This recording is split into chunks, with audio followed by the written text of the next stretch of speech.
నేను విజిట్ చేసిన దాంట్లోనే ఒక బెస్ట్ నర్సరీ ఏది అని అడిగితే అది ఇది అని చెప్తాను. వరల్డ్‌లోనే ఇంత తక్కువ రేట్‌లో ఎవ్వరు మొక్కలనేది అమ్మరు. అది ఎవరు ఇంత తక్కువలో అమ్ముతున్నారంటే మన ఈషా సద్గురు ఫౌండేషన్ వాళ్ళు రూ. 5కి ఒక మొక్క అనేది అమ్ముతున్నారనమాట.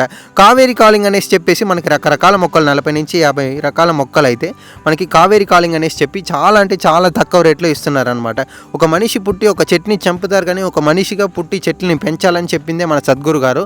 అసలు 40-50 రకాల మొక్కలు ఫ్లవర్ ఐటమ్ నుంచి ఫ్రూట్ ఐటమ్ నుంచి మహాకని, టేకు, మనకి రెడ్ శాండల్ నుంచి అన్నీ మనకి రూ. 5 దొరికేస్తుందండి.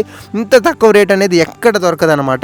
ఇది వచ్చి మా తమిళనాడులో ఉన్నాయని చెప్పుకోవడానికి నాకు చాలా గర్వంగా ఉన్నాయన్నమాట. ఏ గవర్నమెంట్ చేయింది మన సద్గురు గారు చేస్తున్నారు. నేను కొన్ని రేర్ వెరైటీస్ను కొన్ని సెలెక్ట్ చేసుకొని మా ఇంటి దగ్గర అయితే తీసుకొద్దాం అనేసి కొన్ని బ్యాంబూ ట్రీస్ అదంతా కూడా సెలెక్ట్ చేసుకున్నాను అనమాట. సో ఈ ఇన్ఫ్రాస్ట్రక్చర్ కూడా చూస్తే ఇదంతా కరెక్ట్గా ఆర్గనైజ్ చేసుకొని ఒక బెస్ట్ టైప్గా చేశారనమాట. ఇది వచ్చి వరల్డ్లోనే ఒక బెస్ట్ నర్సరీ అనేసి కూడా చెప్తాను. ఇది వచ్చి తమిళనాడు మొత్తంలో ఒక 34 డిస్ట్రిక్ట్లో ఉన్నాయన్నమాట. దీనివల్ల తమిళనాడు చాలా గ్రో